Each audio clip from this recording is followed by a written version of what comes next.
ये जयपुर में इस तरह से गति पकड़ गया कि चारों तरफ अब सम्मेद शिखर के अलावा किसी को कुछ सोचता भी नहीं।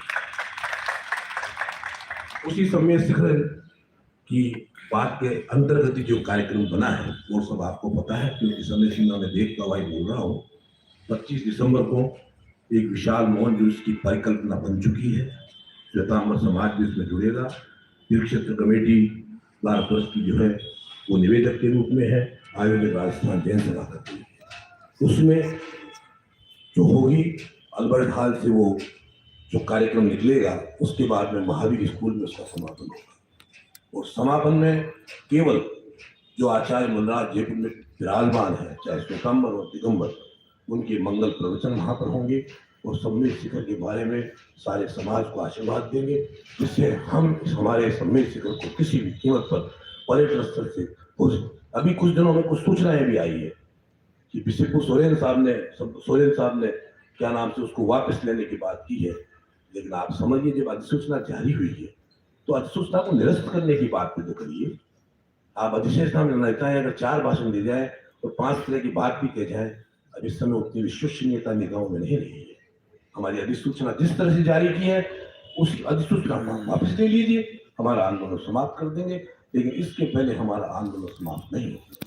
और इसी कड़ी में हम लोग जो प्रतिनिधि के रूप में राजस्थान जैन सभा समझे या समग्र प्रतिनिधियों के रूप में भी समझे, हम उस दिन आचार्य श्री को ये उनके चरणों में निवेदन करने आए हैं कि 11 बजे महावीर स्कूल में धर्म सभा का कार्यक्रम प्रारंभ करने की मुझे सूचना दी गई है और 11 बजे तक आचार्य श्री को वहां पर आ रहा है। वो अलग बात है कि उस दिन अगर पहले ही दिन मान लो आपको बिहार में कोई बात हो तो उसके एक दिन पहले की व्यवस्था भी की जाएगी, हमारे लोग लेके भी जाएंगे, आहार की व्यवस्थाएं भी सारी होंगी, वो प्रक्रियाएं जो भी होंगी वहाँ आपको सभा को संबोधन करना है। और जो साधु साधु ही उस दिन बोलेंगे और कोई अन्य लोगों को हम बोलने के लिए, क्योंकि समय को वहां भी देखा जाएगा, तो इससे साधुओं का ये फिर कार्यसूची में थोड़ा बड़ा बदलाव आचार्य श्री के पावन सानिध्य में होगा, तो कुछ होगा भी तो आपको जानकारी समय समय दी जाएगी। मेरी बात को अटल तरीके से आप चाहे ले जाए, थोड़ा सा न भी ले, क्योंकि गृहस्थ जीवन की बात होती है तो पूरी बात हो जाती है, आचार्य जो भी है। तो मैं यहाँ भी समाज के हमारे जो हमारे साथ आए प्रतिनिधि, उनके अलावा बिलाला जी बैठे हैं जनकपुरी से, राजकुमार जी साहब बैठे हैं, प्रवीण जी बैठे हैं, गजेंद्र जी, और आप भी आइए साहब, हमारे साधु साहब भी है, आज मिलान हुआ है, वीरचंद जी साहब, सब लोग मिलके श्रीफल चढ़ाए। मैं हाथ नहीं लगाऊंगा आज श्रीफल का, मैंने हमारे यहाँ थोड़ा, इसलिए आप लोग श्रीफल चढ़ा के आशीर्वाद। हाँ साथ तो आए साथ।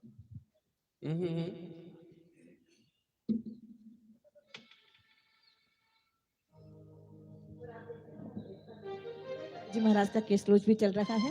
गजेंद्र जी यहाँ के अध्यक्ष और मंत्री तो आवे, संयम की पराकाष्ठा। और भी कोई हो, मैं छूट गया हो, अरे आप तो आइए, आप भी महिलाओं की नेता हैं, आप तो बताइए, आप सब आइए, अच्छा लगेगा थोड़ा समाज की। गुरुदेव की वाणी जन जन में ज्ञान प्रकाश फैलाए, गुरुदेव की वाणी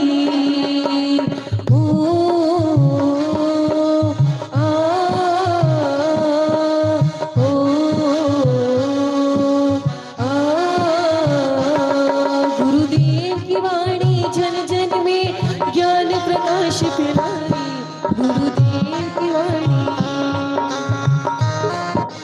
ओम ऋषि परम पूज्य चतुर्थ भट्टाधीश वासनी शिरोमणि राष्ट्र गुरुवाचार्य भगवंशी सुनील सागर जी गुरुदेव के पावन चरण कमलेभ्यो जलादि महार्गम निर्पामति स्वाहा। बोलिए परम पूज्य चतुर्थ भट्टाधीश वासनी शिरोमणि राष्ट्र गुरुवाचार्य भगवान श्री सुनील सागर जी गुरुदेव की जयकारा गुरुदेव का। आचार्य श्री को निवेदन है और अभी सम्मेद शिखर और सब पर हमें दिशा निर्देश भी देंगे। हम यही आपका प्रवचन पूरा सुन करके ही यहाँ से जाएंगे, तो उसमें कोई वो नहीं है, भागने की वाली बात नहीं है आपका, और उसी दिशा निर्देशों पर हम चलेंगे।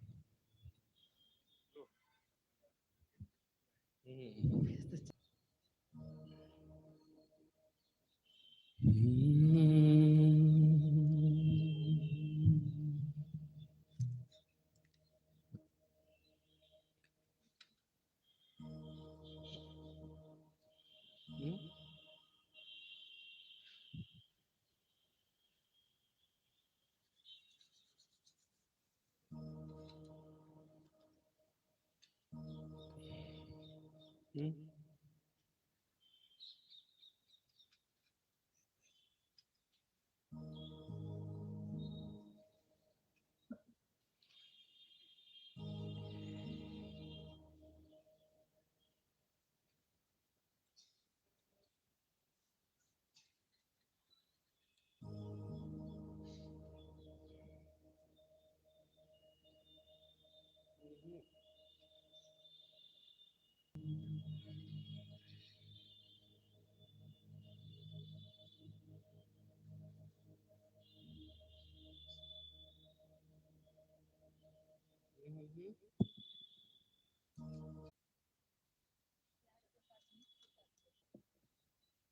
लोग अपने दोनों हाथ जोड़ लेंगे। नमः श्री वर्धमानाय निर्धूत कलिलात्मने सालोकानां त्रिलोकानां यत विद्या दर्पणायते। जय बोलो अनंतानंत सिद्ध परमेष्ठी भगवान की। जय बोलो वर्तमान जिन शासन नायक महावीर भगवान की। जय बोलो मुनिकुंजराचार्य श्री आदि सागर जी महाराज की। तीर्थ भक्त शिरोमणि आचार्य श्री महावीर कीर्ति जी महाराज की। वात्सल्य रत्नाकर आचार्य श्री विमल सागर जी महाराज की। तपस्वी सम्राट महातपो मार्तंडाचार्य श्री सन्मति सागर जी महाराज की। जयकारे में जोश होना चाहिए। जय बोलो परम पूज्य चतुर्थ पट्टाधीश वर्तमान के वर्धमान अभिक्षण ज्ञानोपयोगी अभिनव कुंद कुंद आचार्य भगवान सुनील सागर जी गुरुदेव की।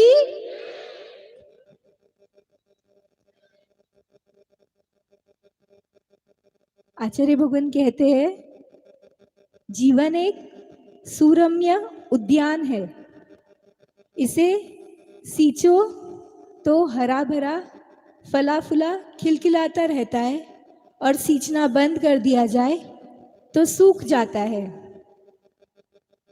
कहते हैं एक बार एक विद्यालय में टीचर गुरु क्लास में आए, शिक्षक क्लास में आए और सभी विद्यार्थी बैठे हुए थे। आकर गुरुजी ने पढ़ाना स्टार्ट नहीं किया, लेकिन एक जार बरनी बोलते हैं ना, बरनी को लाकर वहाँ पे डेस्क पे सामने रख दिया। सभी बच्चे सोच रहे थे ये क्या है, क्यों रखा है ऐसे, आज क्या होने वाला है। इतने में गुरुजी ने टेनिस बॉल निकाली और वो जार में बरनी में भर दी। एक भरी, दो भरी, तीन भरी, ऐसे वो जार भरा। फिर इतने में जब जगह नहीं बची और टेनिस बॉल भरने की, तो गुरुजी ने बच्चों से पूछा कि बरनी भर गई क्या? तो सभी बच्चों ने जवाब दिया हाँ भर गई। फिर गुरुजी ने छोटे छोटे पत्थर निकाल के उस बरनी में भरने शुरू किए। तो वापस उसको थोड़ा शेक किया, मूव किया और छोटे छोटे पत्थर उसमें डालते गए, तो जगह बनती गई और पत्थर जितने आते गए उतने डाल के वापस पूरी बरनी को, जार को फुल कर दिया। फिर वापस गुरुजी ने पूछा कि बरनी भर गई? ये बार बच्चों ने फिर से एक स्वर में जवाब दिया हाँ भर गई। फिर गुरुजी ने इतने में रेती होती है ना, बालू, वो निकाली और उस बरनी में भरी। तो जितनी खाली स्पेस थी ना, उसमें जितनी खाली जगह थी, वो वापस छोटी छोटी रेती जो थी उसमें फिट हो गई और अब तो बिल्कुल टपोटप वो बरनी भर ही गई थी। तो गुरुजी ने वापस बच्चों से पूछा कि अब तो बरनी भर गई, अब तो कोई जगह की गुंजाइश ही नहीं है। तो बच्चों ने कहा हाँ हाँ बिल्कुल भर गई, अब तो कुछ भी नहीं आ सकता, अब पक्का भर गई। तो गुरुजी ने एक पानी का ग्लास लिया और वो उसमें खाली कर दिया, उस जार में, बरनी में खाली कर दिया। जैसे ही खाली किया तो जितनी जो स्पेस दिख नहीं रही होगी, छोटी छोटी जो स्पेस होगी, वो पानी उस स्पेस में सेटल हो गया और पानी रेती ने सोख लिया, तो पानी भी उसमें समा गया। सभी बच्चों के चेहरे पे क्वेश्चन मार्क था कि ये क्या हुआ, ये क्यों कर रहे गुरुजी, आज क्या हो गया, कुछ पढ़ा नहीं रहे, ऐसे कर रहे। इतने में गुरुजी ने कहा ये जो बरनी है ये आप अपने जीवन की तरह समझो। और इसमें ये जो अपन ने टेनिस बॉल डाले हैं, ये देव शास्त्र, गुरु, परिवार, देश और सबसे महत्वपूर्ण चीजें जो है ये टेनिस बॉल उसका प्रतीक है। ये जो छोटे छोटे पत्थर है, ये अपनी नौकरी हो गई, अपने शौक हो गए, अपने जो भी सेकेंडरी जो चीज़ें होती है जो इतनी इम्पोर्टेंट नहीं होती लेकिन वो भी ज़रूरी होती है जीवन व्यापन के लिए, वो हो गई। और जो कंकरी थी वो उसको तुम जो राग द्वेष बोलते हैं, कषाय बोलते हैं, वो समझो।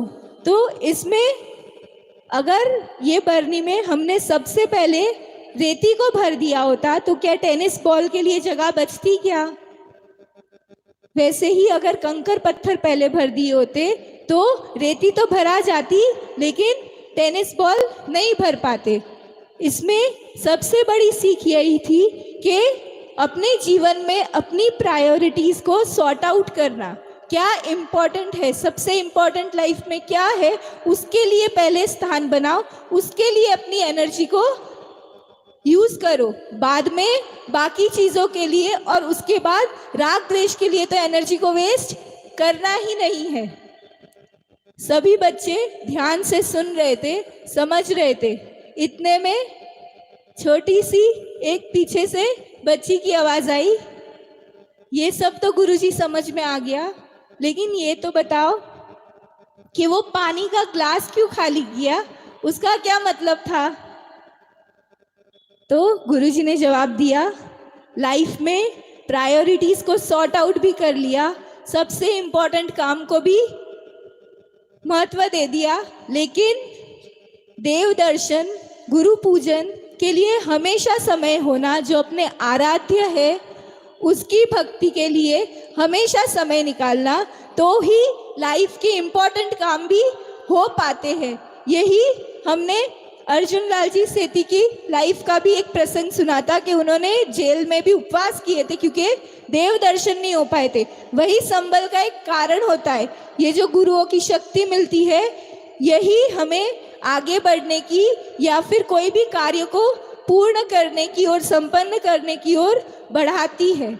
और इसी में जैसे वो ज्येष्ठ बनने के लिए ये सारा कार्य नहीं कर रहे थे, वो श्रेष्ठता की ओर बढ़ रहे थे। ऐसे ही इस धर्म के मार्ग में हम ले ले तो आचार्य भगवान की लाइफ को हम देख ले तो वो टीन एज में 3 रत्नत्रय को धारण करने वाले।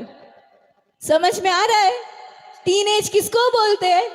13, 14, 15 और 19 आता है, उसके बाद लास्ट टीनेज बर्थडे पार्टी करते हैं। तो हम उस चीज को सेलिब्रेट करते हैं और आचार्य श्री ने उस चीज को इस तरह से सेलिब्रेट किया कि उनकी लाइफ सफल हो गई। टीन एज में 3 रत्नत्रय धारण करके आज इस महानतम पद पर विराजमान है। उसमें भी हर समय अपने जीवन को अपनी आत्मा की दृष्टि की ओर ही लक्षित रखना, उस पे ही फोकस रहना और उसके अलावा जन जन का उद्धार करना, जन जन का कल्याण करना, यही श्रेष्ठता आज उनको ज्येष्ठता की ओर ले आई है और इस चतुर्थ पट्टाधीश पद पर विराजमान करने पे उन्हें सफलता को प्राप्त किया है। गुरु आशीष बोल दो कि वो इस पद पे विराजमान है। साथ ही आप जो आचार्य भगवान के चमत्कार की बात कर रहे थे ना, इनके चमत्कारों को गिनेंगे या बोलेंगे तो दिन रात महीने साल सभी कम पड़ जाएंगे। ये उनकी साधना होती है। एक एग्जाम्पल आता है, जैसे एक माँ होती है, जब वो प्रेग्नेंट होती है तो उसको आजकल तो बेड रेस्ट दे देते हैं, लेकिन पहले के ज़माने में हम देखते थे तो वो सारे उसके कर्तव्य का व्यापन करती थी। पूरे परिवार को पालना और बच्चे उनका पालन करना, तो घर के सारे कार्यों को करना और साथ ही गर्भ में जो शिशु है उसका भी ध्यान रखना, उसकी सुरक्षा करना।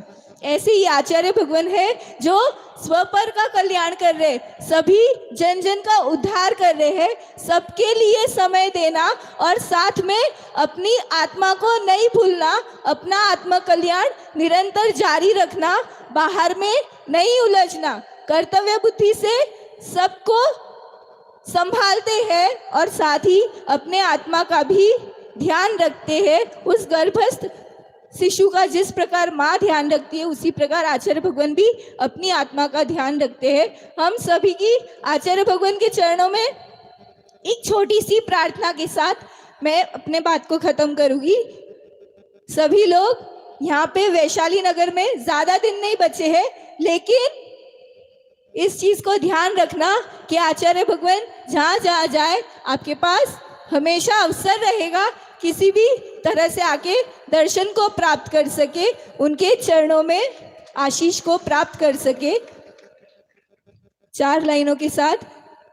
तेरे दर पे गुरु रोज आ पाऊं मैं, चरणों में रह सकूं तुझको ही ध्याऊं मैं।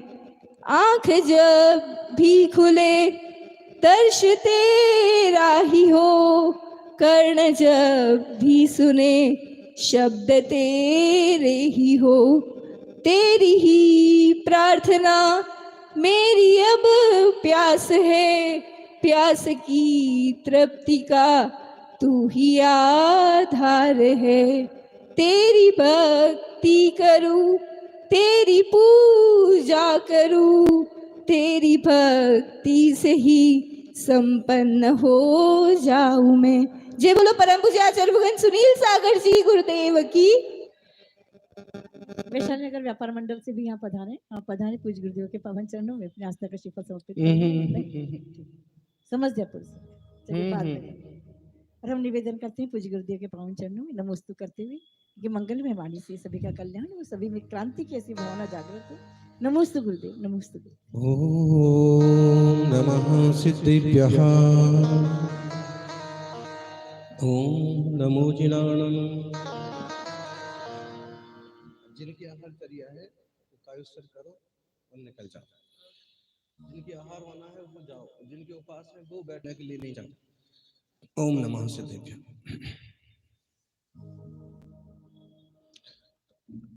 आज केसरिया जोत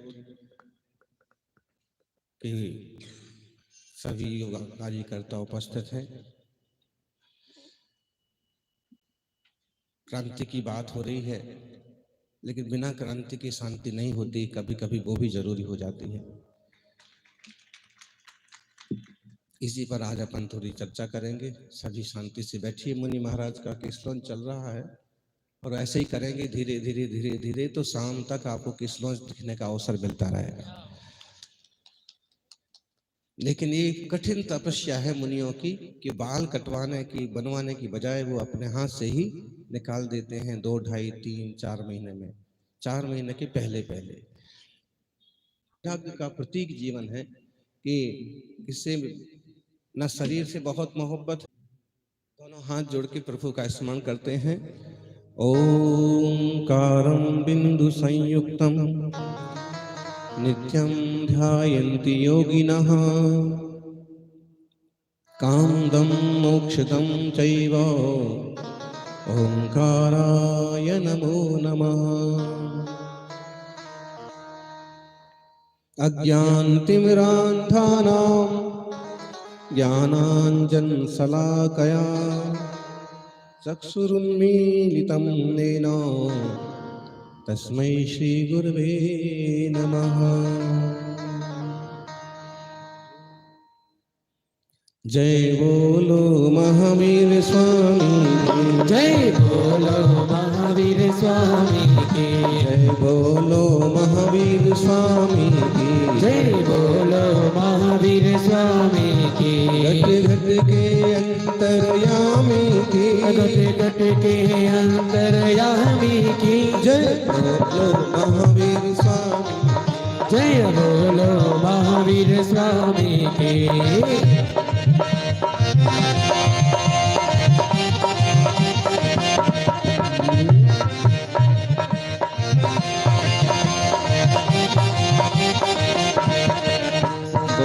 धर्म सिखाने आए थे, वो धर्म सिखाने आए थे, वो पाप मिटाने आए थे, वो पाप मिटाने आए थे। जिन पीर हरि हर प्राणी की, जिन पीर हरि हर प्राणी की, जय बोलो महावीर स्वामी की, जय बोलो महावीर स्वामी की।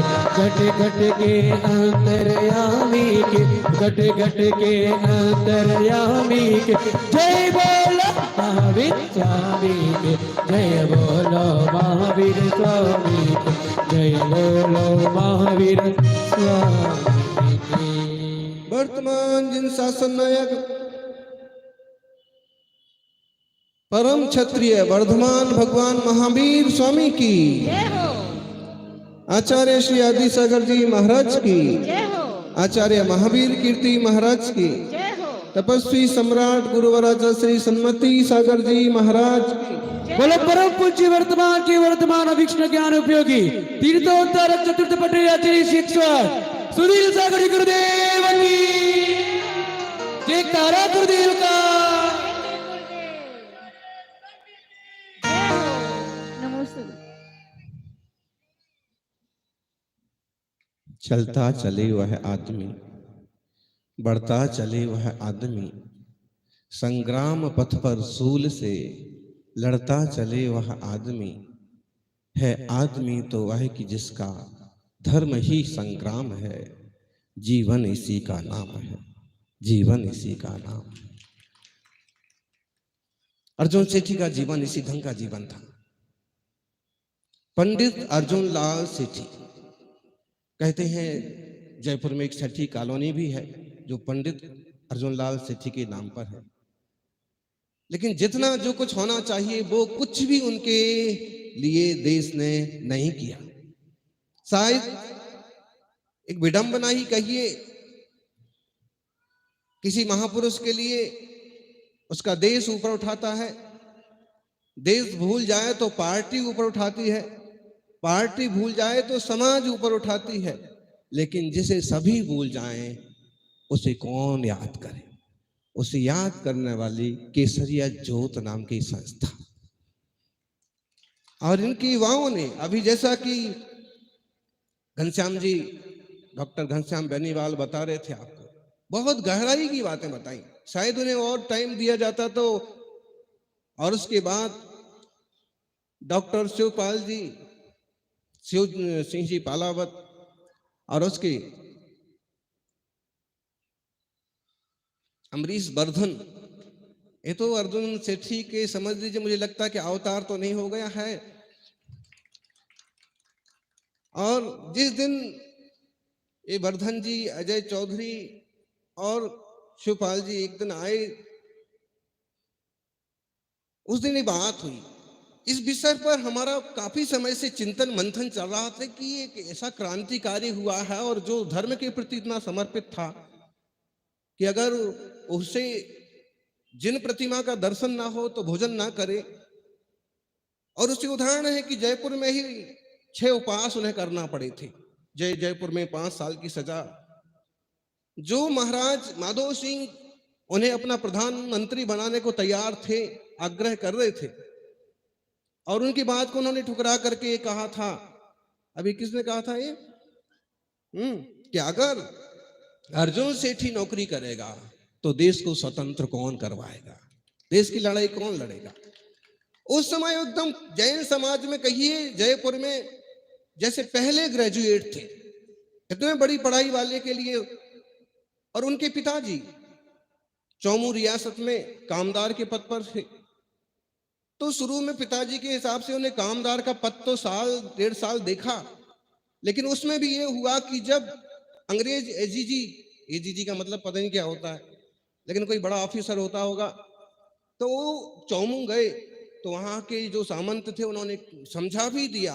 अर्जुन सेठी ने व्यवस्थाएं भी पूरी की, लेकिन उस एजीजी ने एक खराब शब्द बोल दिया, रस्टिक, मतलब गंवार,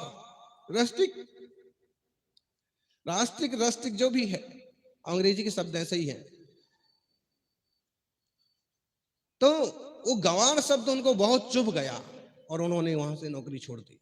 जयपुर दरबार ने उन्हें प्रधानमंत्री पद की नौकरी देना चाहिए। गरीबी तो उनने जैसे अपने हाथ से बुलाई थी कि चाहे सूखी रोटी खा के रह जाऊंगा लेकिन देश को स्वतंत्र करा करके ही मानूंगा।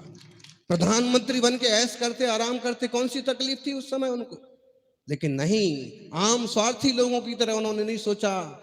सम्राट को भी वो जवाब दिया, राजा माधो सिंह को भी वो जवाब दिया कि माधो सिंह जी चूंकि सज्जन थे लेकिन शायद वो भी थोड़े से चिढ़ गए होंगे कि आज का छोकरा ऐसी बड़ी बातें करता है, मुझे भी अंग्रेज की बात मानना पड़ रही है। उसके बाद 5 साल उन्होंने ही उनको सजा दी। क्यों? जो अभी बताया, ऊपर से लेटर आया कि इस छोकरे को अगर बाहर रखा गया तो सारी सत्ताएं खत्म हो जाएंगी, देश स्वतंत्र हो जाएगा। 20 साल की उम्र में केवल ग्रेजुएट हो गए। 22वें साल में उनको प्रधानमंत्री राजस्थान जयपुर सरकार का बनाने की आग्रह हुआ। 24वें साल में 26वें साल में उन्होंने 24वें साल में उन्होंने स्कूल में पढ़ाना चालू किया। 26वें साल में अपना इस इंदौर के स्कूल में 24वें साल में सर सेठ हुकुमचंद के भाई थे कल्याण मल कसलीवाल, उनके नाम से एक स्कूल था वहां, उसमें उन्होंने पढ़ाना चालू किया। तो 1 साल में उनको समझ में आया कि ऐसे काम नहीं चलने वाला। 26वें साल में उन्होंने खुद जैन विद्यालय खोला जयपुर में, वर्धमान जैन विद्यालय, और उनका लक्ष्य था स्कूल में विद्यार्थियों को पढ़ाना। प्रसिद्ध यही था कि यहाँ धर्म की शिक्षा मिलेगी, बच्चे पढ़ेंगे, लेकिन उनका मूल लक्ष्य था क्रांतिकारी बनाना, देश को स्वतंत्र कराना। कितना जबरदस्त उनकी सोच होगी, कितना जबरदस्त एजेंडा होगा। अर्जुन लाल सेठी पंडित इसलिए कहलाते क्योंकि वो पंडित थे। उस जमाने में जैनों की जितनी बड़ी सभाएं होती थी, बिना उनके वक्तव्य के, बिना उनके प्रवचन के खत्म नहीं होती थी। वो पंडित ऐसे बन गए कि जब वहां लखनऊ में ब्रह्मचारी शीतल प्रसाद के सानिध्य में आए, वो उस जमाने के जैनों के अच्छे नेता माने जाते थे, तो उन्होंने उन्हें धर्म का भी ज्ञान कराया। और फिर प्रेरणा जब मालूम पड़ा कि इनके विचार क्रांतिकारी है, तो उन्होंने प्रेरणा दी राष्ट्रभक्ति में कूदने की, देश सेवा के लिए जीवन समर्पित करने की। उन्होंने स्वीकार किया। अजब गजब जीवन रहा उनका। 9 सितंबर 1880 जन्म तिथि, और 1902 में हो गए ग्रेजुएट। 22 साल में पूरे 1902 में। उसके बाद वर्धमान विद्यालय की स्थापना की और उसमें सब प्रकार के लोगों को, सब प्रकार के विद्यार्थियों को पढ़ाना और खासकर क्रांतिकारी बनाना। ये सत्य बातें हैं। मिलाप चंद ददिया की एक किताब हमारे हाथ में आई कि चंद्रशेखर आजाद, ये हमने बहुत पहले एक उदाहरण पढ़ा था, जैन जागरण के दूत अयोध्या प्रसाद गोयली की किताब थी, भारतीय ज्ञानपीठ से छपी थी। वो किताब हमारे को शायद विद्यार्थी अवस्था में कहीं हाथ लगी थी, आज से 30 साल पहले। तब हम इस सोचने में पड़ गए कि चंद्रशेखर आजाद क्यों इनसे, अर्जुन लाल सेठी से सलाह लेने लगे, क्योंकि सिर्फ वो एक ही प्रसंग था, पूरी किताब नहीं थी। तो फिर एक दूसरा प्रसंग पढ़ने को मिला कि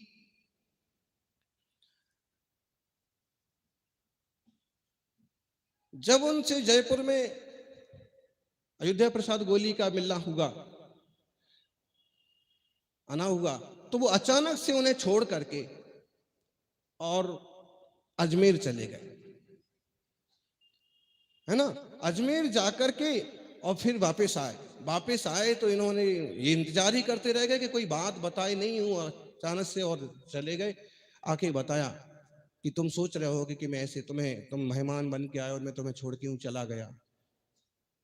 इसका कारण यह है कि जैसे तुमने देखा होगा कि बाहर अखबार पड़ा था, मैंने अखबार उठा के देखा तो अखबार में लिखा चंद्रशेखर आजाद गिरफ्तार।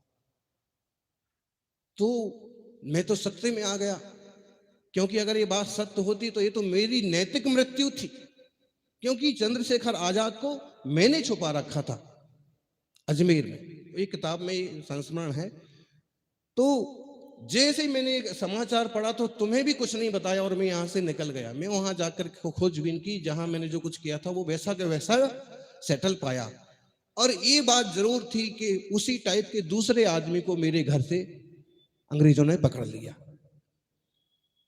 तो उन्होंने उसे चंद्रशेखर आजाद, जब मैंने वहां जाके देखा तो चंद्रशेखर आजाद सुरक्षित थे और मैंने उन्हें वापस दूसरी जगह सेटल किया। मैं अब यहां वापस आया हूं। अब तुम अपनी बात बताओ। कितना गजब का आदमी रहा होगा। भगत सिंह उनके यहां बम बनाने की कला सिखाते थे जयपुर में। इसका नाम लिखा जगह का यहां पर।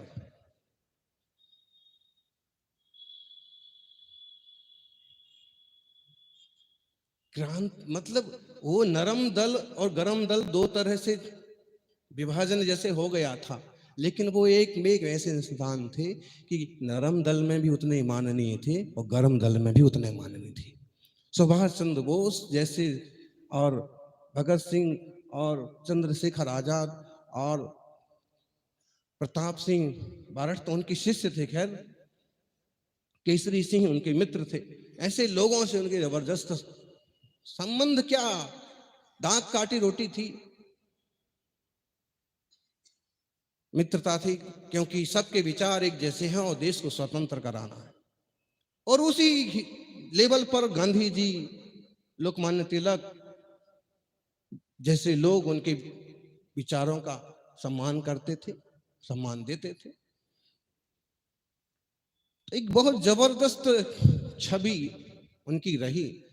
लेकिन ये सब परिवर्तन कैसे हुए, गंभीरता से आप इस किताब को पढ़ेंगे तो कुछ मालूम पड़ेगा।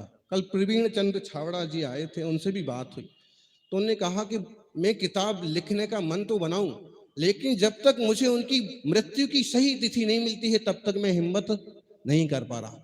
इसलिए असली मृत्यु की तिथि नहीं है, और सच्चाई तो यह है कि वे उस वक्त मरे भी हैं कि नहीं मरे, इसका भी कोई पता नहीं। जैसा कि सुभाष चंद्र बोस से उनका संपर्क था, शायद जो सुभाष चंद्र बोस जिस ढंग से गायब हुए उसी ढंग से ये भी गायब हो गए हों तो कौन से आश्चर्य की बात। स्थितियां ऐसी थी, परिस्थितियां वैसी थी, जो भी है। लेकिन इस इंसान की धार्मिकता को आप नजरअंदाज नहीं कर सकते। एक तो पंडित शब्द लगाया जा रहा है, पंडित प्रायः करके ब्राह्मण के आगे लगता है, वो भी शास्त्री कर लें, कोई अच्छे विद्वान हो तो। इनको भी लग रहा था, इसका मतलब है कहीं ना कहीं जैन शास्त्रों के पंडित थे और बड़ी बड़ी सभाओं में जाते थे, तो कितने धार्मिक रहे होंगे। और उनके जो एक दो वक्तव्य मिलते हैं, बड़वानी तीर्थ यात्रा के समय अयोध्या प्रसाद गोयली उनके मित्र थे, उनके साथ उन्होंने एक प्रतिज्ञा की थी कि जिंदगी भर मैं लोगों को जैन धर्म सिखाऊंगा और निरंतर क्रांति के लिए जूझता रहूंगा, देश स्वतंत्रता के लिए अपनी आत्मा शरीर को भी होम दूंगा। ये प्रतिज्ञा उन्होंने की थी। इसका मतलब अहिंसा, सत्य सब कुछ उन्हें प्यारा था, लेकिन देश की क्रांति, देश की स्वतंत्रता उससे भी ज्यादा प्यारी। क्रांति के बिना शांति नहीं आती है। क्रांतिकारियों ने क्रांति की, नरम दल गरम दल वालों ने देश को स्वतंत्र कराया है, तो आज अपन शांति से बैठ करके धर्म की जात बातें कर पा रहे हैं। मुनियों संतों का विहार, चलना फिरना और प्रवचन सुन पा रहे हैं, वरना सब कुछ मुश्किल था। सौभाग्यशालियों, हमें कृतज्ञ होना चाहिए ऐसे महान लोगों का, शहीदों का, क्रांतिकारियों का। अर्जुन लाल सेठी की पूरी कहानी हमारे लिए तो बहुत वक्त लग सकता है बोलते बोलते, फिर भी इतना समझ ले, इतना सब कुछ होने के बाद आखिर उन्हें भुला क्यों दिया गया। कल जब हमने कहा कि वो तो राजस्थान के पहले मुख्यमंत्री भी हो सकते थे, गांधी के लेवल के आदमी थे, प्रधानमंत्री भी हो सकते थे, तो छावड़ा जी बोले कि राजनीति के कारण से उनको इतने थपेड़े खाना पड़े। हरि भाऊ उपाध्याय है ना, वो ही चूंकि अच्छे क्रांतिकारी रहे, लेकिन राजनीति, अंदरूनी राजनीति भी कितनी खतरनाक होती है कि जब वो बेल्लूर जेल से छूट करके आए तो एक तो लोकमान्य तिलक ने उनका महाराष्ट्र में स्वागत किया। किसने? उस समय के सबसे बड़े नेता, गांधी जी को भी सिखाने वाले जैसे लोकमान्य तिलक, बहुत सज्जन और गणेश स्थापना के माध्यम से युवाओं की शक्ति को एकत्रित करने का जुनून जलाने वाले, उन्होंने उनका स्वागत किया और साथ में कहा कि आपके चरण रज से हमारी महाराष्ट्र की धरती पवित्र हुई, हम कृतकृत हैं। बताइए कितना बड़ा इंसान और क्रांतिकारी रहा होगा। उसके बाद जब इंदौर में उनका स्वागत हुआ ना, तो उनकी घोड़ों वाली बग्गी से घोड़े निकाल करके युवाओं ने बग्गी अपने कंधों पर पूरे शहर में घुमाई। उसमें सबसे आगे हरिभाऊ उपाध्याय थे। बाद में वो अंतरंग की राजनीति किस ढंग से काम करती है, बाद में वही हरिभाऊ उपाध्याय और दो चार नेता, चूंकि पीछे नाम तो लेने से क्या पता, अब सभी मर गए, जमनालाल भी रहे हैं, कि उस ढंग से खिंचाई की कि जब कानपुर अधिवेशन में वो सभापति चुन लिए गए, उनकी पूरी पार्टी, उनकी जो अपना ग्रुप था वो राजस्थान कमेटी के लेवल पर आ गया, चुन लिया गया। पहले एक कोशिश की कि चुने ही ना जाएं, कांग्रेस में भी अंतरंग चुनाव होते थे ना कमेटियों के, तो वो चुन लिए गए, सभापति चुन लिए गए राजस्थान के, उनकी पूरी टीम बन गई।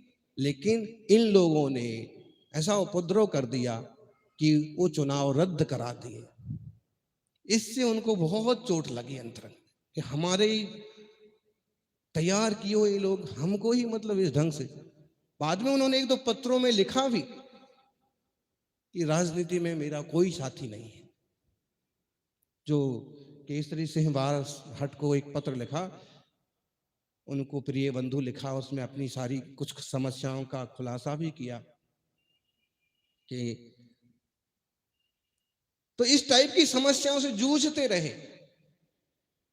इतना स्वागत हुआ। जैन समाज में उनके लिए कहा जाता था अंग्रेजों में लॉर्ड कर्जन और जैनों में लॉर्ड अर्जुन। इतना बड़ा समाज में उनका रुतबा था। फिर आखिर सब कुछ बदल कैसे गया?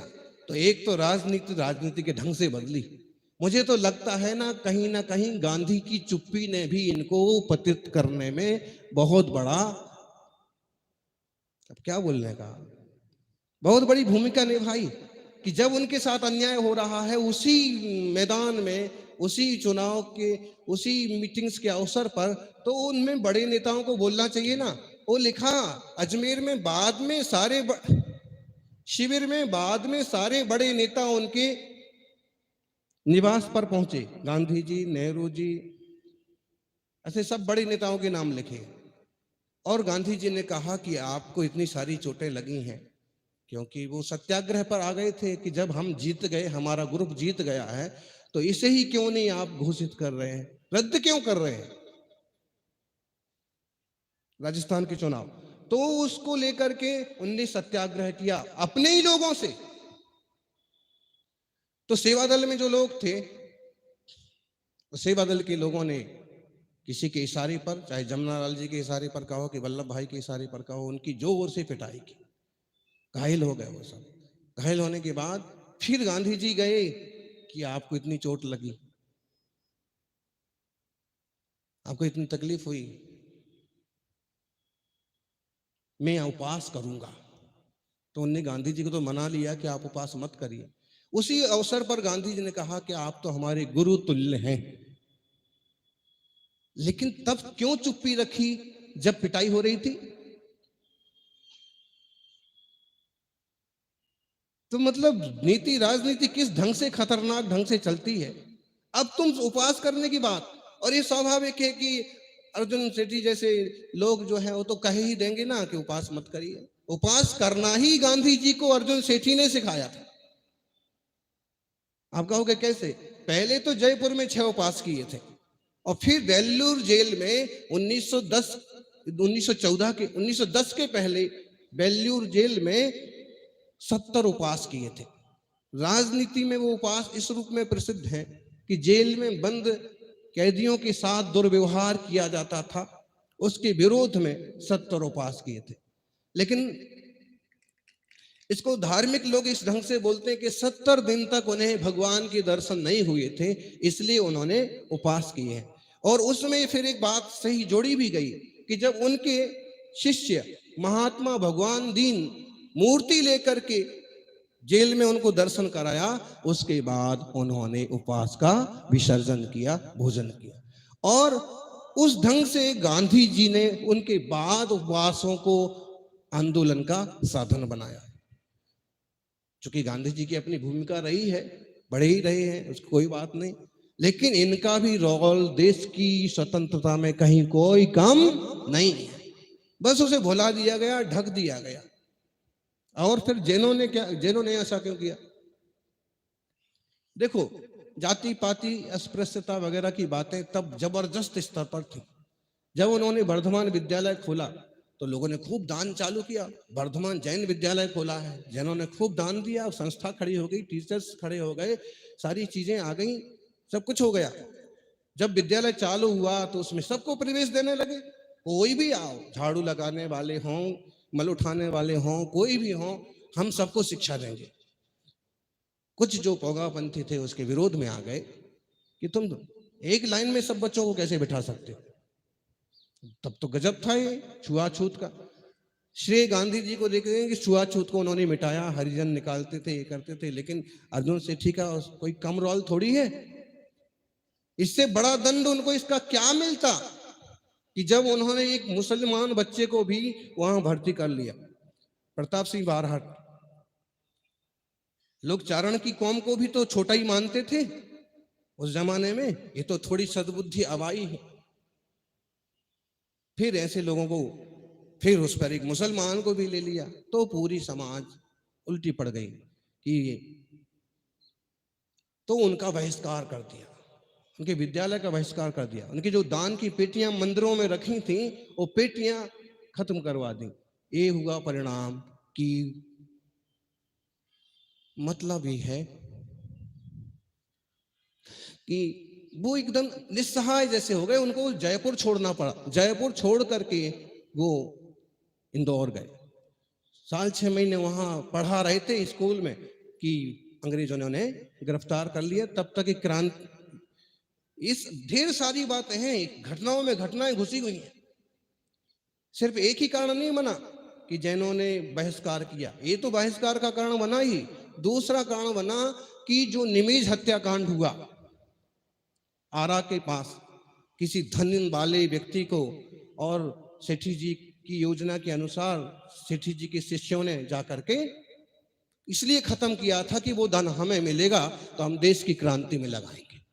उनका मन खराब नहीं था, धन के लिए नहीं उनको मारा। उनको चाहिए था कि मांगने से नहीं दे रहा है तो ऐसे लो।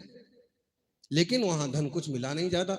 उल्टा ये हुआ कि उनके प्रिय शिष्य, उसी विद्यालय के 3 जैन विद्यार्थी और दूसरे कमला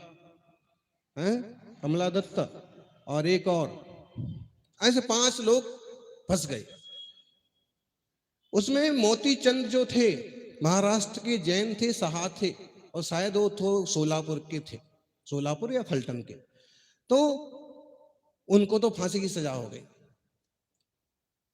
देवचंद जी भी उसमें थे उनके शिष्यों में, और देवचंद जी, जयचंद, माणिकचंद, ये महाराष्ट्रियन जैन थे। उनके पास क्रांति सीखने ही आए थे।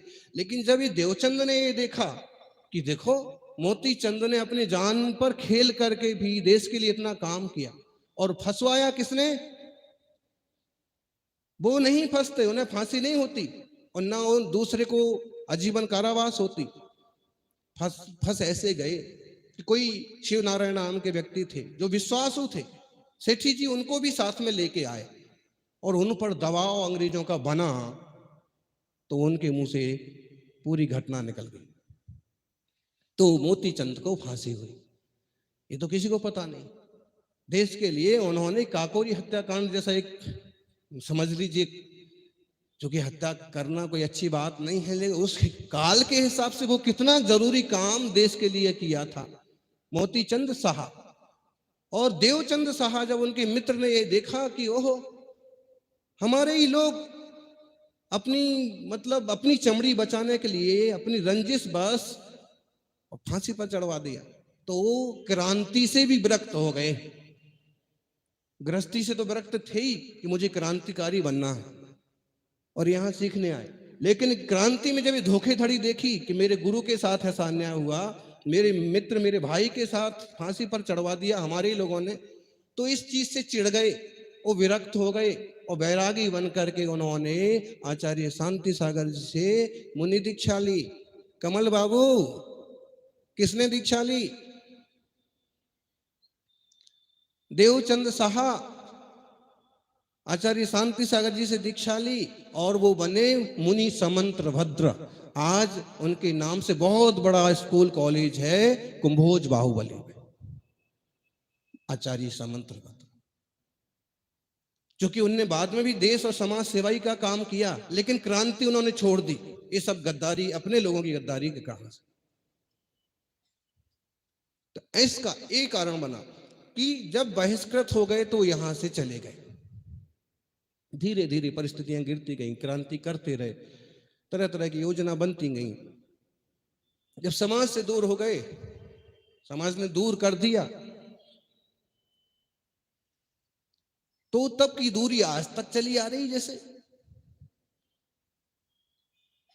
कल जयपुर के लॉयर सुधांशु कासलीवाल, उनको वो भी बैठे, तो हमने उनको कहा कि अब क्या हो सकता है, तो उन्होंने कहा कि महाराज जी वो पीढ़ी ही खत्म हो गई, अब तो नई पीढ़ी खड़े होकर के इसको ठीक ढंग से ले, तो अल्बर्ट हॉल का नाम अर्जुन सिटी हॉल क्यों नहीं हो सकता? सबके लिए हो रहा है, और जिसमें ये तो बहुत स्तर के नेता थे। अभी कह रहे थे कि सरकारी जो गवर्नमेंट कॉलेज है उसका नाम पंडित अर्जुन लाल सेठी कॉलेज होना चाहिए। बिल्कुल होना चाहिए। अल्बर्ट की अब क्या जरूरत है? अरे उनसे ही तो पंगा लिया था इन लोगों ने। उन्हीं को हटाने के लिए तो अल्बर्ट अब हाल के पास का अपना पुश्तैनी घर भी छोड़ करके वो यहां से अजमेर बस गए थे। तो अल्बर्ट पास के ही उनका घर है, और उसी का नाम, अगर अल्बर्ट हॉल का नाम पंडित अर्जुन सेठी हॉल रख दिया जाए, तो सरकार की, देश की, समाज की इससे बड़ी कोई दूसरी श्रद्धांजलि नहीं होना चाहिए। फिर वो आगे की कथा तो बहुत खतरनाक है कि कैसे वो दरगाह पहुंचे, क्योंकि उनको सब धर्मों का ज्ञान था और सारे धर्मों के लोग उनका सम्मान करते थे, उन्हें बुलाते थे। वो जैसे हिंदी बोलते थे वैसे गुजराती बोलते थे, वैसे ही उर्दू बोलते थे, वैसे ही मराठी बोलते थे, अनेक भाषाओं का ज्ञान था। और उनको क्रांतिकारी लोग भी इसलिए पसंद करते थे कि वो जहां जाते थे 15 दिन में वहां का सब माहौल, भाषा सीख करके उसी में ढल करके देश के लिए काम करते थे। महाराष्ट्र गए तो उन्हें कोई पहचान नहीं सकता कि ये राजस्थान का आदमी है। वो महाराष्ट्री टोन में काम करेंगे, पकड़े नहीं जाएंगे और क्रांतिकारियों का काम चलता रहे। और शायद वो विदेशों में भी जाना चाहते थे, इसलिए उर्दू माहौल में रहे, अरबी माहौल में रहे। उनने अंग्रेजी सरकार से बचने के लिए अपना रूप भी बदल लिया, अपना नाम भी बदल दिया देश के लिए।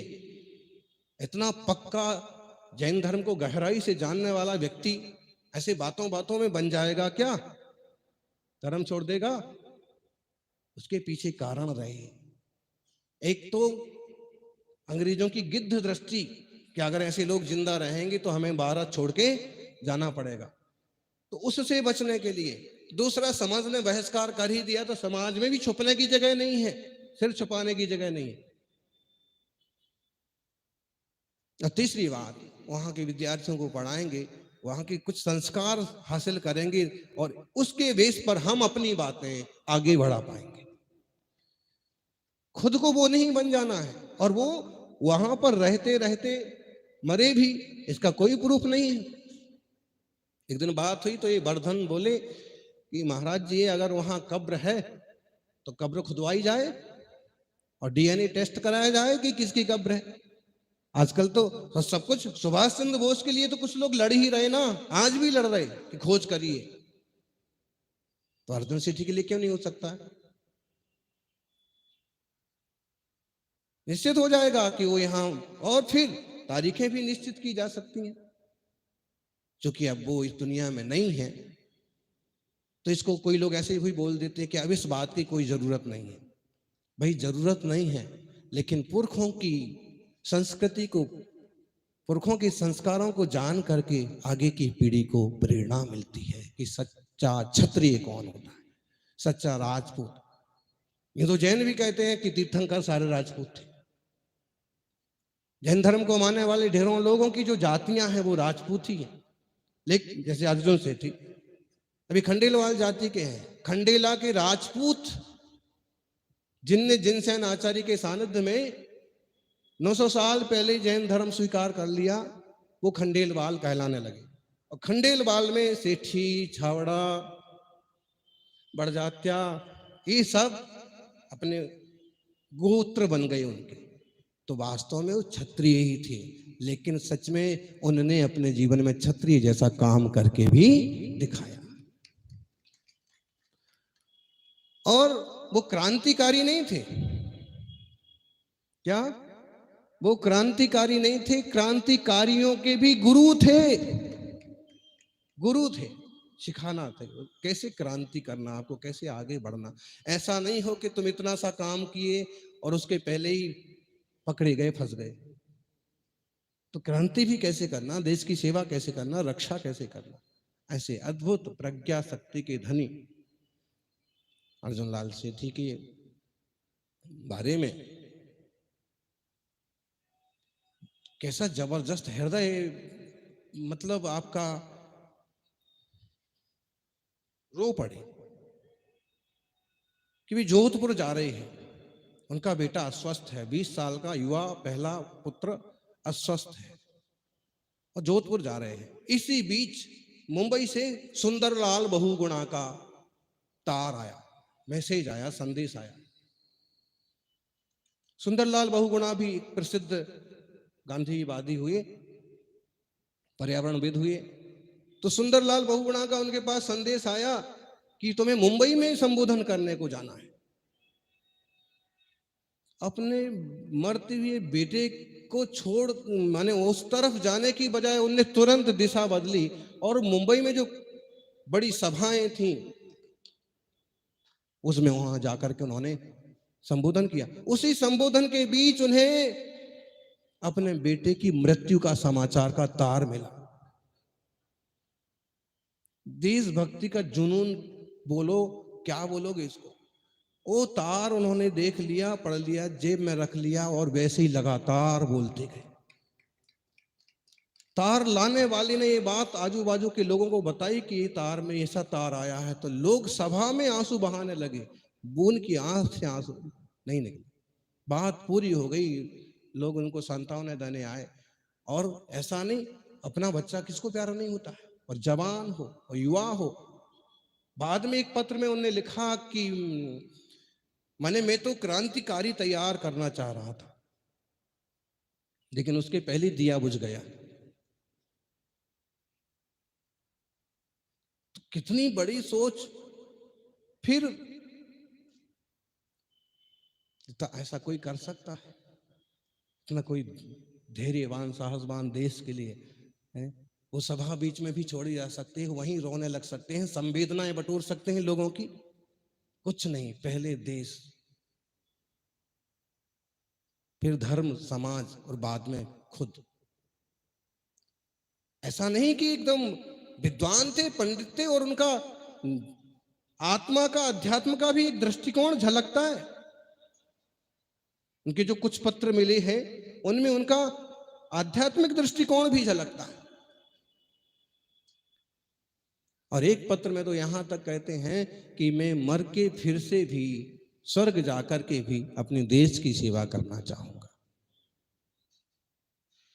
देश दुरुस्त है तो समाज दुरुस्त है, समाज दुरुस्त है तो धर्म दुरुस्त है, धर्म दुरुस्त है तो आपका जीवन दुरुस्त है, और अगर देश दुरुस्त नहीं है तो कुछ भी दुरुस्त नहीं है, सबसे पहले। इसलिए ये जो बुद्धिमान लोग इस टाइप का कुछ उपक्रम करते हैं निस्वार्थ भाव से।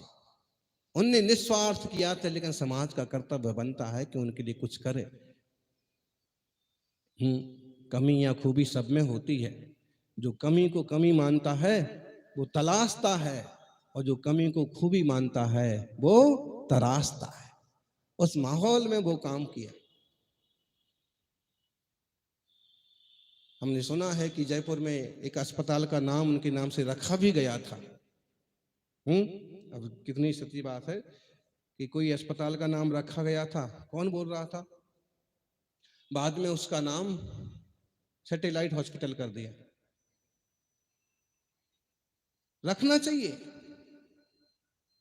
ये कोकिला जी को भी थोड़ा सा क्रांतिकारी बनना चाहिए, बोलना चाहिए, ऐसे मंचों तक पहुंचना चाहिए, ऐसे लोगों के बीच में जाना चाहिए। आपको केसरी ज्योत से जुड़ना चाहिए ताकि मातृशक्ति भी इनके साथ जुड़े, और जो आज तक ढके हुए क्रांतिकारी हैं, देश के लिए समर्पित लोग हैं, वो सामने आए।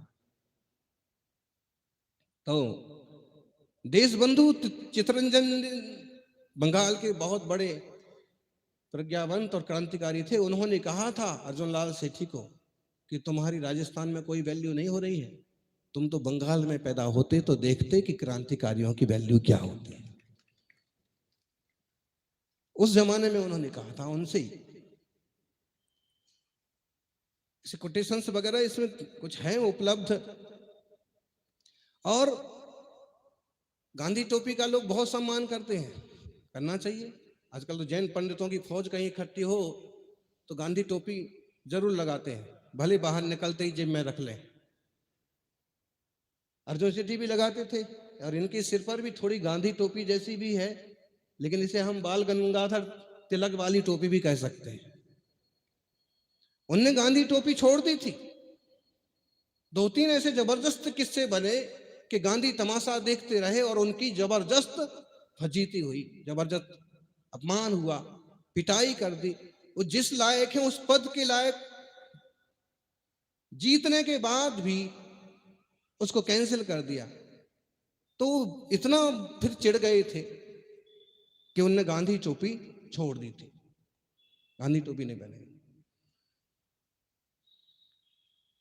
एक किस्सा दिया उसका कि अयोध्या प्रसाद गोयली एक फिर कांग्रेस अधिवेशन में इनको लेके गए जबरदस्ती कि आप पधारिए तो सही, सब बुला रहे हैं आपको, गांधी जी का संदेश आया है। गए, लेकिन गांधी टोपी लगा के नहीं गए। उन्होंने क्या किया, उन्होंने दूसरे स्टाइल की टोपी, उस समय की सिपाहियों की स्टाइल की टोपी, अलवर के प्रशासन के सिपाहियों जैसी टोपी पहन रखी थी। तो गोयली जो उनके शिष्य थे उनने वो टोपी छुपा दी और गांधी टोपी उसकी जगह पर रख दी। तो फिर उनने उनको फटकार लगा दी कि क्यों जलील करते हो।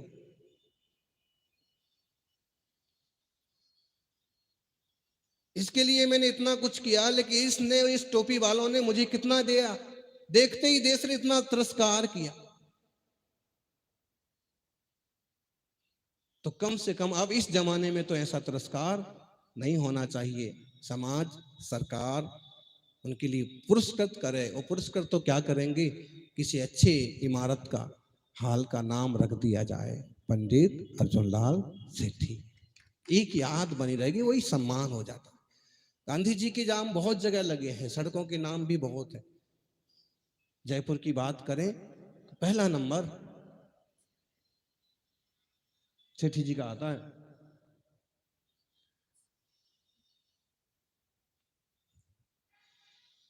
वास्तव में कितना ही धधकता हुआ कोयला हो सिगड़ी का।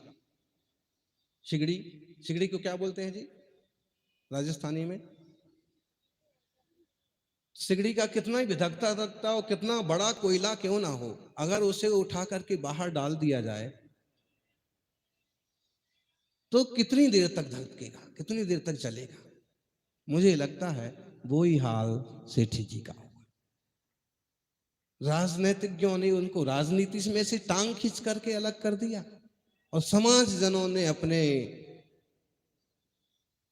पंथ पराओं के नाम पर उनको अलग कर दिया। तो धधकता हुआ अंगारा धीरे धीरे राख में तब्दील हो गया। जरूरत है इस बात को समझा जाए और उन्हें उनका सम्मान वापस दिलाया जाए। नींव की ईंट का अपना महत्व होता है और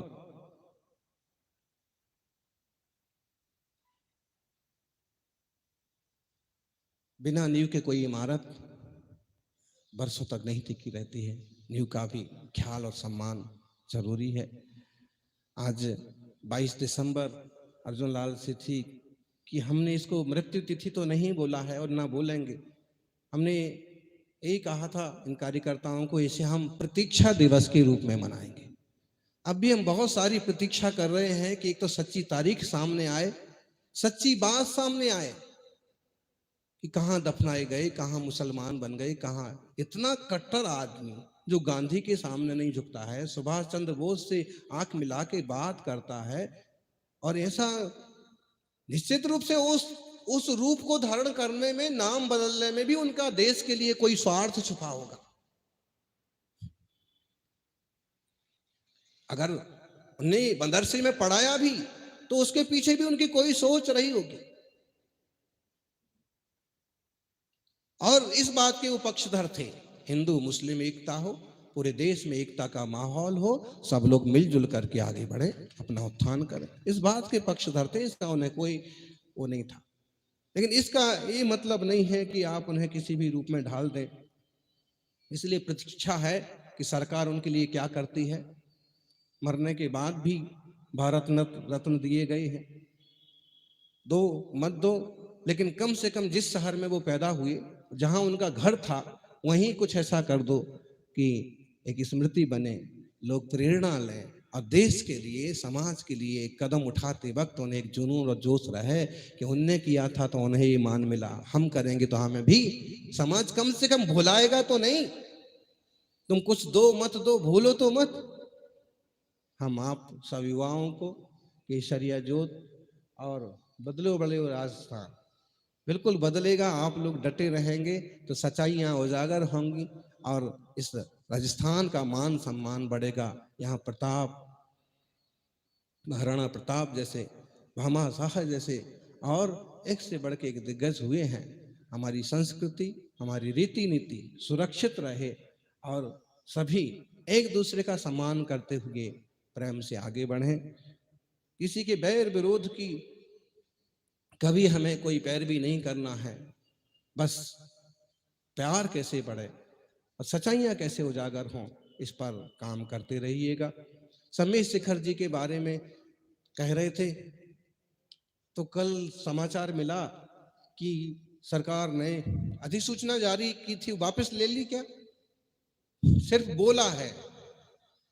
हेमंत सोरेन जो वहां के झारखंड के मुख्यमंत्री हैं, उन्होंने से बोला है कि उस चीज को हम कैंसिल कर देंगे और उसे पर्यटन स्थल घोषित नहीं किया जाएगा। देखो जी, आप शिखर जी के सभी मुख्य कार्यकर्ता भी उपस्थित हैं। हम ये कह रहे हैं कि एक बार और उसका सीट का अच्छे से अध्ययन किया जाए, भारत के राजपत्र का गहराई से अध्ययन किया जाए और उस चीज का विरोध तो हो पर्यटन स्थल, लेकिन पर्यटन स्थल में हमें सिर्फ इस चीज का विरोध करना है कि वहां पर मांस मच्छी ना हो, अनैतिक कार्य ना हो, मनमानियां ना हो और उस तीर्थ को जैन तीर्थ क्षेत्र घोषित कर दिया जाए। दूसरी बात, अगर उस परिपत्र में कई अच्छाइयां भी हैं, जैसे कि समीर शिखर के उस पहाड़ पर कोई अपना स्वामित्व तो नहीं दिखा सकता, तो आप देखिए कुछ लोग दिखा ही रहे हैं अपना अपना स्वामित्व कि इतनी जगह मेरी है शिखर जी की, इतनी एकड़ जमीन मेरी है। दूसरी बात ये भी है कि उसके 1 किलोमीटर दूर तक कहीं कुछ भी बिना सरकार की अनुमति के नहीं किया जा सकता, जितने में शिखर जी है। तो इससे देखा जाए तो एक सुरक्षा ये भी मिलती है कि आपके बिना पूछे, सरकार के बिना पूछे वहां कोई नया मंदिर, दूसरे लोगों का मंदिर या जो नक्सलवादियों की गतिविधियां होती हैं, शायद उस पर भी विराम लग सकता है। तो इस पर एक बार अच्छे से आप लोगों, वकीलों की, एडवोकेट्स की मीटिंग लेकर के इस पर ठीक से चिंतन करें, निर्धारण करें और हम मांग को रॉन्ग ढंग से पेश, जैसे अभी अपन सिर्फ उसको एक आंदोलन का रूप देने के, विरोध का रूप देने के उसमें ही हैं, दे ही रहे हैं, लेकिन उससे कुछ ऐसा भी रूप दिया जाए कि हम ये चाहते हैं सरकार से, आप पर्यटन स्थल घोषित कर रहे हैं तो हम ये चाहते हैं और हम ये नहीं चाहते हैं। जैसे वो 25 किलोमीटर के दायरे में सरकार की बिना अनुमति के बड़ी होटल्स, या वो 1 किलोमीटर के दायरे में बड़े होटल्स, रिसोर्ट नहीं खुल सकते, 25 किलोमीटर के दायरे में अमुक चीजें नहीं हो सकती हैं, उनके जंगल बिना सरकार की अनुमति के नहीं काटे जा सकते हैं। उसमें कई सारी बातें ऐसी हैं कि जो फायदेमंद हो सकती हैं, उस पर बैठ करके एक बार अच्छे से चिंतन हो, तो बाकायदा हमारी क्या सोच है और हम क्या चाहते हैं, तीर्थ के लिए क्या उपयुक्त है, वो हम लिखें कि हम ये चाहते हैं।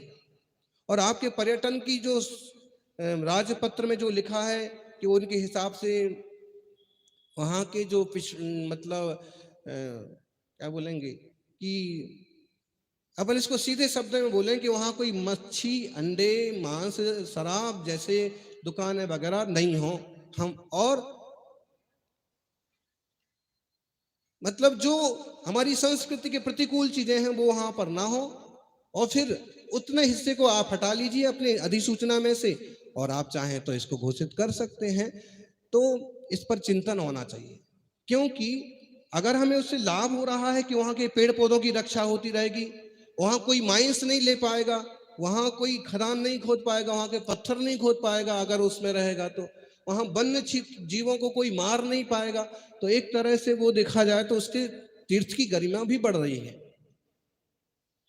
जहां तक हमने उसको पढ़ा, उसको एक बार जरूरी है कि 5 एडवोकेट्स, आपके यहाँ बहुत रिटायर्ड जज भी हैं, बैठकर इस पर अच्छे से मंथन करें और एक परिपत्रक तैयार करें और मोदी सरकार को और झारखंड सरकार को दें कि हम ये चाहते हैं, आपका अगर पर्यटन स्थल घोषित करना है तो उसमें ये चीजें हम नहीं चाहते हैं।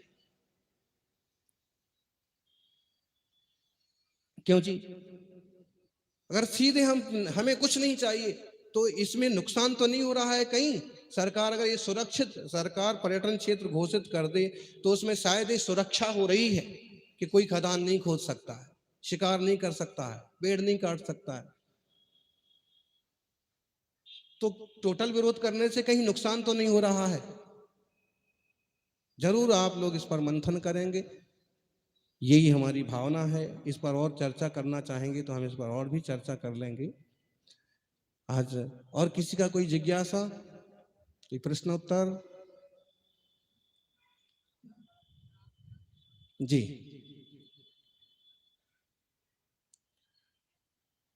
अभी और कोई बोलेंगे? हाँ, तो आज की अपन बात यहाँ पूरी करेंगे, लेकिन इस विषय पर काम होना चाहिए। और जैसे कि अभी हमको मालूम पड़ा कि इस पर एक बड़ा कार्यक्रम भी होना है 26 जनवरी के आसपास, तो वो भी करिए। और ऐसे क्रांतिकारियों को, संग्राम, स्वतंत्रता संग्राम के पुरोध अमरचंद बांठिया का भी इस पर एक फोटो लगा हुआ है। अमरचंद बांठिया जो थे ये झांसी की रानी के बहुत बड़े सहयोगी थे। जैसे भामा शाह ने महाराणा प्रताप को अपना खजाना दे दिया था, अमरचंद बांठिया ने लक्ष्मीबाई को कहा अंग्रेजों से लड़ाई लेना है तो लो, मेरा खजाना आपके लिए समर्पित। और जब ये बात अंग्रेजों को मालूम पड़ी तो उनको फांसी पर लटका दिया था, नीम के पेड़ पर उनके घर के सामने 3 दिन तक लटके रहे थे कि इनने ही धन दिया है। जैन सरावक्ता होगी। और गोपाल जावल सिंह जी खरवा, राम नारायण चौधरी, गोविंद गुरु, आदिवासियों के उद्धार में भी इनका बड़ा योगदान रहा है। तो और रानी लक्ष्मीबाई का नाम आया तो मुझे एक और संस्मरण कि रानी लक्ष्मीबाई के 250-300 साल पहले मंगलूर में एक और रानी हुई, अभया रानी अब्बक्का चौटा, वहां के नाम ऐसे ही होते हैं बेंगलुरु के आसपास, मंगलूर के आसपास। उल्लाल उनकी राजधानी थी।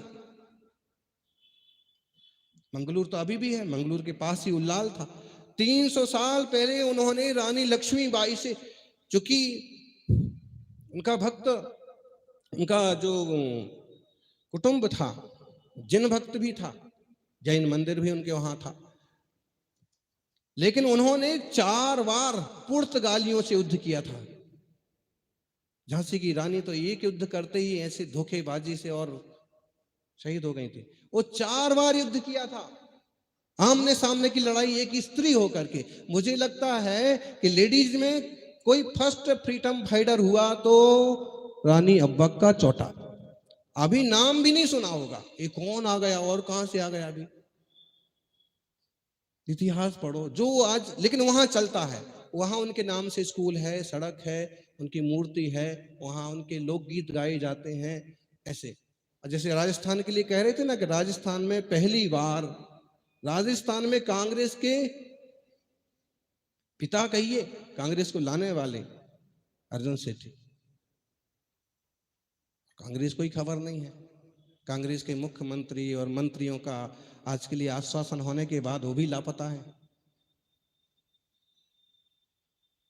चूंकि क्रांतिकारी और ऐसे महान लोग किसी पार्टी के नहीं होते हैं, फिर भी किसी किसी का ज्यादा उत्तरदायित्व तो बनता है।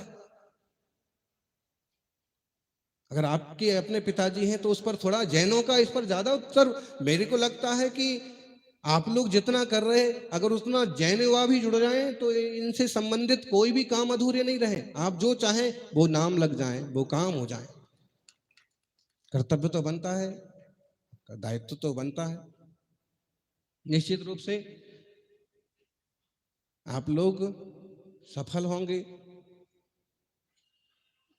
अभया रानी अब्बक का चौटा का एक संस्मरण है, वो भी हम आपको बाद में पेश करेंगे, दे देंगे। 4 बार पुर्तगाली भारत में नहीं घुस पाए, वो गोवा में अटक के रह गए। क्यों? वो रानी के कारण से। वो मंगलूर तरफ से आक्रमण करते थे, वो 4 बार हारे। और 5वीं बार क्या हुआ, किसी बात से उनके पति नाराज थे, उन्हीं के अपने पति नाराज थे। वो पति की गद्दारी से, आपको दोस्त गद्दार मिल जाएंगे, आपका शिष्य गद्दार मिल जाएगा, लेकिन उनका तो घर वाला गद्दार निकला।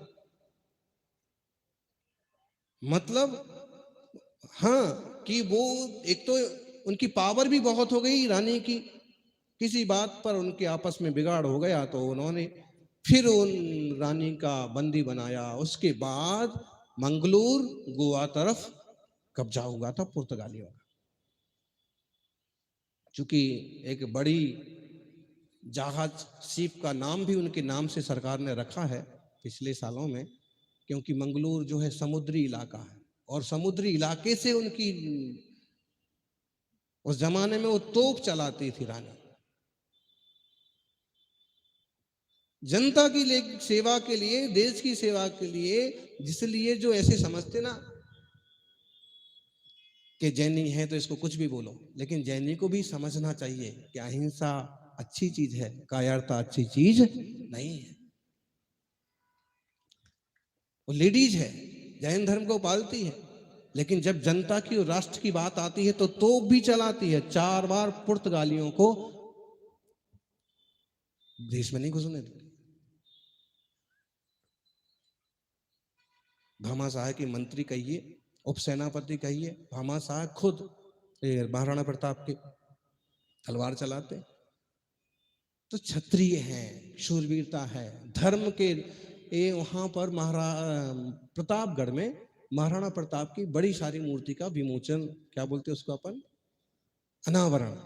तो ये राज्यपाल आए थे हरियाणा के, पंजाब के राज्यपाल केपी सिंह राणा, वो वहां के विधानसभा अध्यक्ष थे, और बीपी सिंह बदनौर राज्यपाल, ये भी आए थे और हमको बुलाया था। हमारे लिए तो उस सभा में हमने ये कहा कि राणा महावीर भी क्षत्रिय हैं, महाराणा भी क्षत्रिय हैं। महावीर सिखाते हैं कि अगर तुम्हें अपने से लड़ना है तो कैसी क्षत्रियता होनी चाहिए, और महाराणा सिखाते हैं कि तुम्हें देश की रक्षा करना है तो कैसी क्षत्रियता होना चाहिए। अन्याय और अनीति को प्रश्रय मत दीजिए। तो ऐसे महान देश के अपन सब महान वारिस हैं, अपनी जिम्मेदारियां हैं। अगर वो साधु भी बने हैं तो साधु भी इस ढंग से आत्म कल्याण करते हुए भी जन समाज का हित किस में है, उस तरह के मार्गदर्शन करेंगे। और आप गृहस्थी में भी हैं तो अपनी गृहस्थी चलाते हुए भी उस ढंग से काम करेंगे कि जिससे समाज का, देश का उत्थान हो, नाम ऊंचा हो। निश्चित रूप से इस तरह से अपन देश की विकास में, समाज के विकास में कुछ न कुछ योगदान जरूर देंगे। अपना काम तो अपन करें कि हम तो जो वो है ना वो गीत कि हमें जो कुछ देश की सेवा में करना था सो कर दिया, अब तुम्हारे हवाले वतन साथी। तो यही तो इनकी भावनाएं तो ऐसे ही रही कि हमें जो करना, जो जमा, जो जितना बना हिम्मत से खूब किया, अब तुम क्या कर सकते हो सो तुम करना। लेकिन ये तो उम्मीद नहीं की होगी कि नाम भी भूल जाना।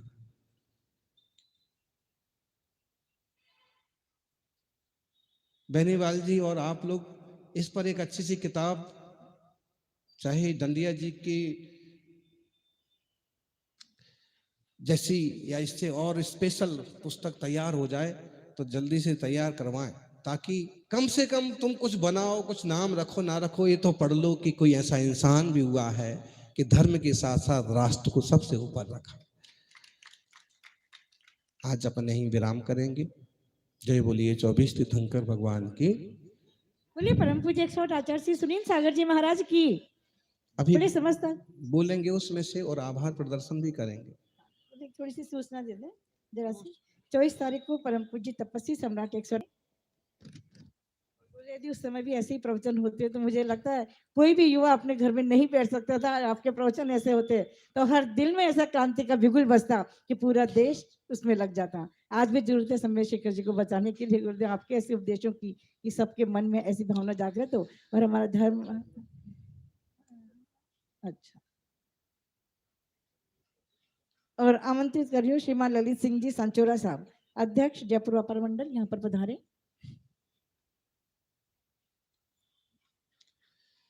आज तो उपास है, आप लोग भी चाहो तो आराम से बैठो 10-5 मिनट और, ताकि सब संतोष से अपनी बात कहेंगे, फिर अपन चलेंगे। मंच पे विराजमान आदरणीय सम्माननीय गुरुजन, पधारे हुए सभी श्रोतागण, मैं बहुत बहुत धन्यवाद और बधाई देना चाहता हूं केसरिया जोत के मेरे छोटे भाई अमरीश जी, उनके साथी, जो आज उन्होंने श्री अर्जुन लाल जी सेठी जैसे महान क्रांतिकारी के बारे में इस आयोजन में रखा। श्री अर्जुन लाल जी सेठी के जीवन के बारे में गुरुजी ने काफी कुछ समझाया और बताया भी। मैं संक्षिप्त में ये बात करना चाहता हूं, जैसे गुरुजी ने ये कहा कि हम इतिहास भूल गए हैं, और ये 100% सही है कि हम इतिहास भूलते जा रहे हैं। जो महान शख्स जिन्होंने हमारे देश की आजादी के लिए बहुत दिन और अपना जीवन न्यौछावर किया, हम उनको भी भूल गए। हमारे महान राजाएं, हमारे इतिहास, जिन्होंने अपना पूरा कुनबा, लाखों की तादाद में अपने लोग इस देश के लिए न्यौछावर कर दिए, हम उनको भी भूल गए।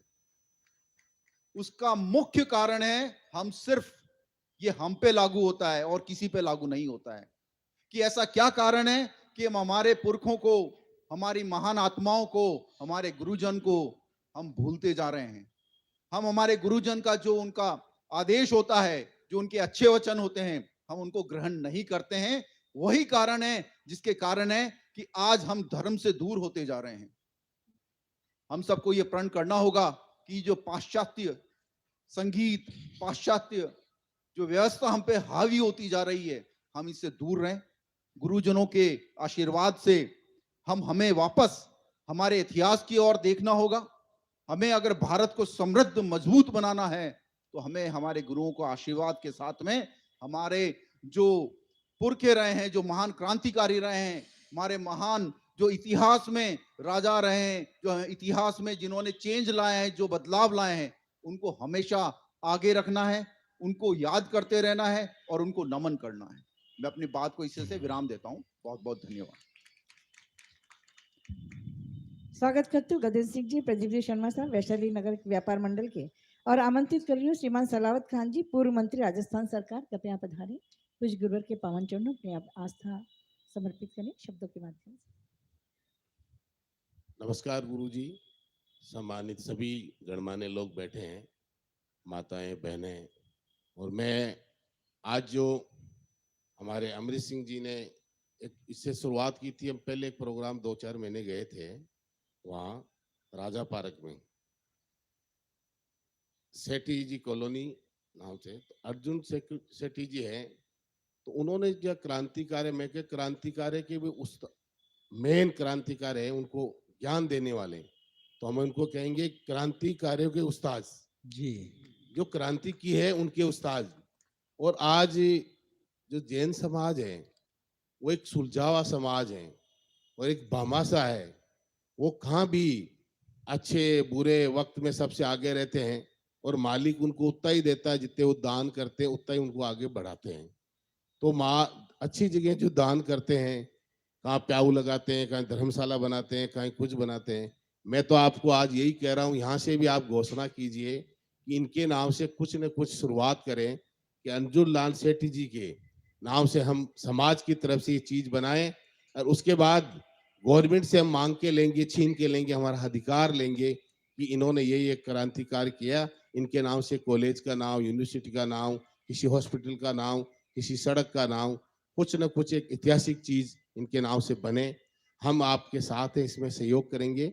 और जो महाराज साहब ने बात कही कि इन्होंने आज क्या सबसे बड़ी चीज क्या होती है, मालिक अपने को एक इंसान बना के भेजा है, अच्छा इंसान, तो एक चांद, एक सूरज और एक ही मालिक है। आज जयपुर से अपन घूम के आए, चाहे अलवर की रोड से आए, चाहे अजमेर रोड से आए, चाहे नागौर अपने सिक्कर रोड से आए, चाहे दिल्ली रोड से आए, आना जयपुर ही है। तो अपने को सबको जाना ऊपर है, कोई ना बचा है ना बचेगा, जो जिंदा है उसको मौत का मजा चखना ही है। अपन चाहे किसी समाज में हो, कैसे भी हो, सबसे बड़ी चीज है इंसानियत। जिस आदमी में इंसानियत है वो सबका है, जिसमें इंसानियत नहीं है वो किसी का भी नहीं है। आजकल आप देख रहे हो अपने माँ बाप को प्रॉपर्टियों के लिए क्या क्या लोग कर रहे हैं। जो अपने माँ बाप को मार देता है, अपने माँ बाप को बुराई कर देता है, परिवार का नहीं है, वो समाज का नहीं है, देश का नहीं, किसी का नहीं, वो शैतान है। तो शैतान का ही पैदा हो सकता है। तो अपने को शैतान को मारना है, इंसानियत को पैदा करना है, चाहे किसी समाज का हो। बुराई सब में है, अपने को अच्छे इंसानों को अच्छा कमाली के ऊपर जाना है तो अच्छा काम करके जाएं। आज जैसे महाराज ने, सभी महाराजों ने अपनी पूरी तपस्या, पूरी जिंदगी, तो आदमी अच्छा काम करके रात को सोता है तो उसको अपने आप महसूस होता है मैंने किसी का भला करके सोया है, अच्छी नींद आएगी। और किसी का बुरा करेंगे तो अपने आप स्वयं भी नींद नहीं आएगी, चाहे वो खुश हो लें, अपने आप को नींद नहीं आएगी, यार मैंने कुछ न कुछ बुरा किया है, और मालिक उसको दिखेगा। क्यों, मौत तो आदमी को आनी तय है, कोई बचा न बचेगा।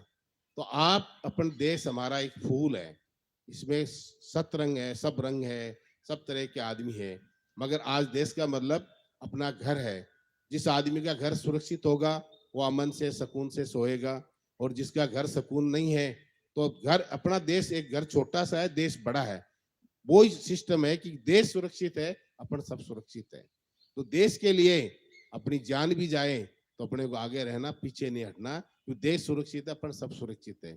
तो इसीलिए आप जो हमें बुलाया और मान सम्मान दिया, हम आपके साथ हैं, और काफी वक्त आए बैठे हैं, और जो ज्ञान की बातें बताई महाराज साहब ने, उस पर आप जाएं। जो पुरानी अपनी संस्कार है वो बातें नहीं छोड़ें। आज अपने क्या यूरोपियन संस्कार आ गया सब में, जो पुरानी बातें भूल गए, सब वीआईपी बन गए, अच्छे आधे आधे हर चीजें बाहर की ले ली, अपने इंडिया के कल्चर छोड़ रहे हैं धीरे धीरे। जो महाराज साहब ने कहा कि पुरानी बातें नहीं छोड़ें, अपन सब मिलजुल के काम करें, देश की तरक्की करें और उत्थान के लिए। तो सबसे बड़ी चीज क्या है, आज किसी कोई चीज की, आज किसी अपनी माँ बहन बेटियों के साथ बुरा होता हो तो अपनी माँ है, अपनी बहन, अपनी बेटी है, अपने पे आप स्वयं पे ले लो कि ये मेरे साथ कोई बुराई करे मुझे कैसा लगे। आप किसी का बुरा नहीं करोगे, स्वयं अपने पे ले लो कि मेरे को कोई दुख तकलीफ हो तो कैसा लगे, तो अपने आप पे ले लो। अब्दुल कलाम आजाद साहब ने कहा कि देश सुधरे तो देश अपने आप, अपन खुद सुधर जाएंगे, एक एक व्यक्ति अपने आप सुधर जाएगा, पूरा देश सुधर जाएगा। तो आप सभी को मैं बहुत प्रणाम करता हूँ, नमस्कार करता हूँ। देश के लिए अपनी सब मिलजुल के काम करें और अर्जुन लाल सेठी जी के लिए जो भी आप कार्य करें और आगे मैं तो कह रहा हूँ बिरला ऑडिटोरियम में प्रोग्राम करें, अच्छा करें, किताब छपा के उसका विमोचन करें, महाराज साहब से विमोचन कराएं, उसमें कुछ गणमान्य लोग भी बुलाएं ताकि वहाँ कुछ घोषणा भी हो। यही मेरा जय जय भारत, जय हिंद, हिंदुस्तान। नमस्कार साहब। बहुत बहुत धन्यवाद जनाब सलावत खान साहब। और मैं आमंत्रित कर रही हूँ श्रीमान दातार सिंह जी, पूर्व प्रधान जैतारण से पधारे, आप पधारे। दिग्विजय सिंह जी, जिलाध्यक्ष पाली, आप यहाँ पर पधारे। पूज्य गुरुदेव के पावन चरणों में अपनी आस्था का श्रीफल समर्पित करेंगे।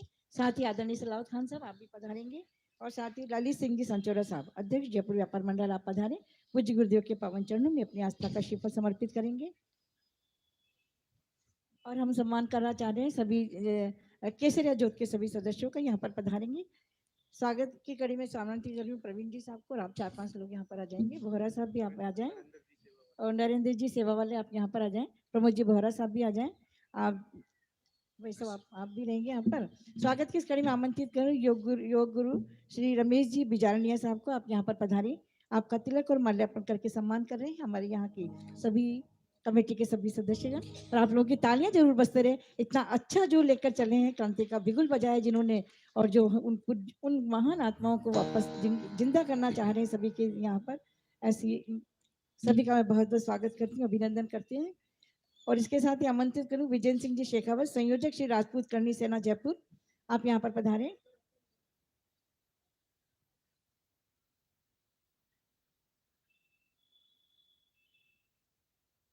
विजय सिंह जी शेखावत साहब, संयोजक श्री राजपूत करनी सेना जयपुर, आप पधारें।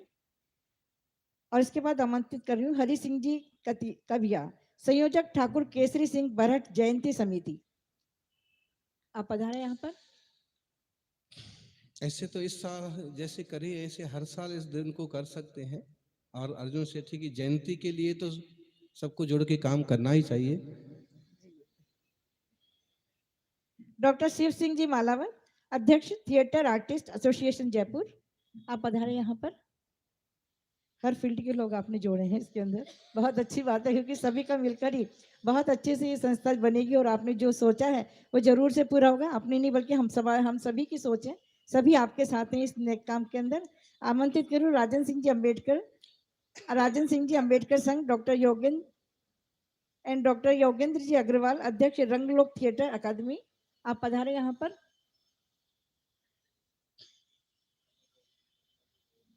और डॉक्टर घनश्याम जी बेनीवाल साहब, डायरेक्टर गुरु नर्सिंग